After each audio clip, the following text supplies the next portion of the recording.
Hi guys, welcome back to my channel. Welcome to the class 10th. This is class 10th Social Studies. The subject we are going to see today is Social Studies and the chapter is 16. The chapter is about election process in India. Election process in India. So we are going to see how election will be conducted in India. So first, election system in India. India is a vast country with enormous population. So in such a country like India, it is very difficult to conduct elections. Election Commission of India conducts elections in India. So who conducts election in India? Election Commission. And as India is a very vast country with huge population, it is very difficult for Indians to conduct elections. So it frames a code of conduct to the political parties. So it frames code of conduct to the political parties to become easier for the elections in India. By this, it becomes easy for the government to conduct elections in an easy way. As a code of conduct to the political parties, it becomes easy for the government. So, Election Commission. Election Commission conducts election in India. It is responsible to conduct elections and observe all the things. Election Commission of India came into existence on 25th Jan 1950. In India, it came into existence on 25th Jan 1950. It conducts elections for Rajya Sabha, Lok Sabha, state legislative bodies, president and vice president. So it is responsible for all the elections in India. 25th Jan 2011 was observed as First Voters Day. So First Voters Day was celebrated on 25th Jan in 2011. It is a very difficult to conduct elections in India because of huge populations. In India is a populated country. So because of the more population, it is very difficult to conduct elections. During British rule, only 14% of the people had right to vote. During British rule, it means that before independence, only 14% of people had right to vote. But after the first elections in 1952, there were 17.32 crore voters in India. So it from 14% to 17.32 crore voters it increased. Now at present there are about 67 crore voters in India. But now at present there are about 67 crore voters in India. So before British rule and now there is a lot of difference in voters. So that is the thing. Now Chief Election Commissioner we are going to see. The Chief Election Commissioner is the head of Election Commission of India. So he is the person who is the head of Election Commission of India, who takes care of all the things about election. Usually his or her tenure is 6 years or up to 65 years of their age. Up to 6 years or up to 65 years of their age. The present Election Commissioner of India is Sunil Arora. The present, as per 2020, the present Election Commissioner of India is Sunil Arora. There are some particular things be followed by us which are given by Election Commission.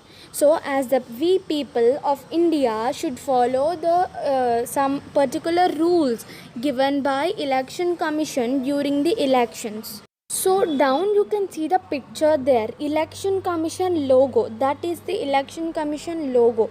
We represent that symbol. That is the logo. So next, functions of Election Commission. So what are the functions of Election Commission? The functions are classified as three things: administrative functions, advisory functions, quasi-judicial functions. These three, what are them? What are they? Administrative functions, advisory functions, quasi-judicial functions. So, Election Commission announces the schedule of elections, receives nominations, finalizes the polling dates, gives recognition to the political parties and allots symbols. So election commission announces schedule of elections, receives nomination, finalizes the polling dates, gives recognition to the political parties and allots symbol for the political parties. It appoints the enquiry officers to observe electoral malpractices. It appoints inquiry officers to see whether the elections are going in an order or not. It solves the disputes between the parties if any occur. At this time, it acts like quasi judicial authority. If any dispute occurs, it solves and it acts like quasi judicial authority.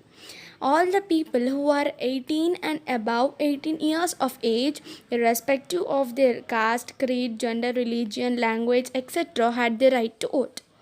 So the people who are above 18 or 18, whatever the caste they are, whatever the religion, whatever the language they speak, whatever the caste, creed, gender, irrespective of those all, they had the right to vote. So these are the functions of Election Commission of India. So, political parties. A political party is formed when it has a written code of conduct and registers at the election commission.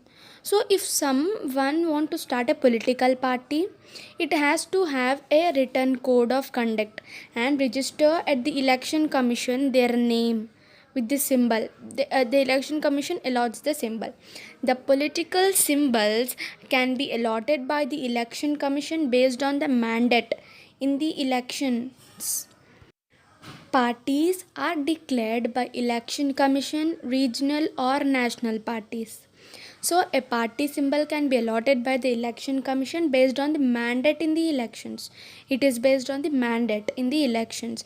Parties are declared by election commission, they are regional or national parties. Those are decided by the election commission of India. So you can see the picture of national political parties of India. There are some of the political parties. Now, key points of code of conduct. So what is this key points code of conduct? So the election commission gives this code of conduct to the political parties who are participating in the elections. So first, the contesting parties shall not make any statements pertaining to caste, creed, religion while criticizing other parties. So they should not bother about the other parties, and they should not make a statement pertaining to caste, creed or religion. No personal comments shall be made. No personal comments should not be made. No voter shall be used to cast his or her vote in others' identity. This is a very big case now going on in the city, but that is a crime. There should be no campaigning within 100 meters on the day of polling. So the political party leaders give them to vote, give the people money to vote for them in the elections. That should not be done. Any campaigning should not be done. Taking out rallies in the residential areas and picketing is against the rules. So there should be no rallies conducted. Hosting party flags, tying banners and writing on the walls, pasting posters on the house are not allowed without permission of the people. These are some of the key points given by Election Commission of India to follow. Conducting rallies and public gathering are allowed only with the permission of nearby police station. So if we want to conduct a rally or public gathering, we can, but with the help of police, by taking the permission of the police station, nearby police station. So these are the key points of code of conduct given by Election Commission of India to the political parties, and these are the things the political party leaders should follow, and if they doesn't follow, they can be arrested and there is a particular punishment for them. Now, at the time of elections, what will happen at the time of elections? First, on the day of polling, all arrangements should be made to voters to cast their vote. So there should not be any uncomfortable for the voters to cast their vote. The campaigning should end before 48 hours of polling day. So the campaigning should not be done. Before 48 hours of polling day, there shall not be any posters, flags, symbols, and election material in the camps. So they should not distribute them. So, ruling party at the time of elections. How the ruling party should behave at the time of elections. We should know. The ruling party leaders shall not misuse the power that they have. They should not use government vehicles for campaigning. First of all, they should not conduct the campaigning or public gatherings, and if they conduct with the police permission, they should not use the government vehicles, and they should not misuse their power. Now, the other topic, conduct of elections at various levels. So, we conduct the Election Commission of India. So, the Chief Electoral Officer at state level assists Election Commission of India. This post doesn't have a constitutional status, which post Chief Electoral Officer. Generally, the senior most IAS officer shall be appointed as Chief Electoral Officer. At the district level, the district collector acts as Chief Election Officer.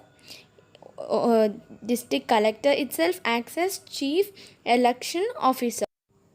To conduct and monitor elections in every constituency, an officer is appointed. He or she is called returning officer. So, who is the returning officer? The person who is appointed to conduct and monitor elections in every constituency. That officer is called returning officer. If a candidate is sponsored by a registered party, he or she is called party candidate. So, that party candidate is the leader of the particular party. Yes, the others are called independents. Suppose if I want to contest in the elections and I don't have a group of people, I only contest in elections and I am called the independent. So there are few independents in the election. So the next topic is our voting mechanism. So how the people vote? What is the mechanism of voting? Finally, the names and symbols of contesting candidates are entered into EVM. What is EVM? Electronic voting machine. EVM full form is electronic voting machine. Finally, the names and symbols of contesting candidates will be entered into EVM. The chief election officers in the districts make elaborate arrangements to conduct the polls.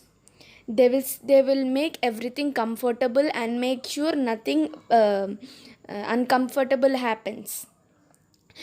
Indelible ink is applied to the left forefinger before they cast their vote. So if we come out of the polling and how to know whether a person voted or not, you can see a indelible ink is applied to the left forefinger. And counting of votes takes place in the counting centers. So after the elections completed, the polling date completes, the election counting centers will count the number of votes per each particular party, and the candidate who secures highest number of votes is declared as elected. So the person or candidate or the party which gets more number of votes will be elected. General elections are conducted for every 5 years at national or state level. So, general elections are conducted every 5 years at national or state level. Before completion of 5 years, tenure of the elections are held for either assemblies or parliament are called mid-term elections. So, what are these mid-term elections?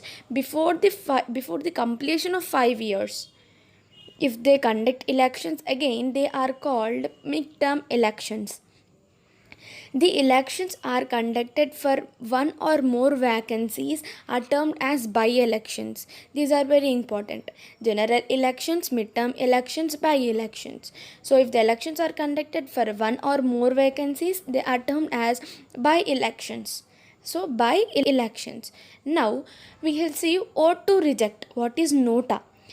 if suppose I want and I am 18 and I doesn't want to vote any of the above parties given in the EVM, so I choose NOTA. What is this NOTA? NOTA is introduced in 2013. None of the above. NOTA, none of the above. That is a full form of NOTA. The Supreme Court stated that NOTA is a part of the freedom of expression. It is a part of freedom of expression, but NOTA is an option only. It does not affect either the winning or the losing capability of the candidates. And if NOTA gets the highest number of votes, the second highest number of votes will be elected. As NOTA cannot be elected, it is just an option only. It doesn't affect either winning or losing party. Even though the highest member are polled for NOTA, the candidate who secures second position will be declared as win. As there cannot be elected NOTA. One man, one vote. This is the slogan we hear every time during the elections. So this is all about the election and the chapter 16, election process in India. So this is a total chapter detail, and this you can take as your notes even. It is very detailed information is given. So thank you for watching, and if you like the video, like, share and subscribe to my channel, and don't forget to comment. And even there are many more lessons I will do, and thank you.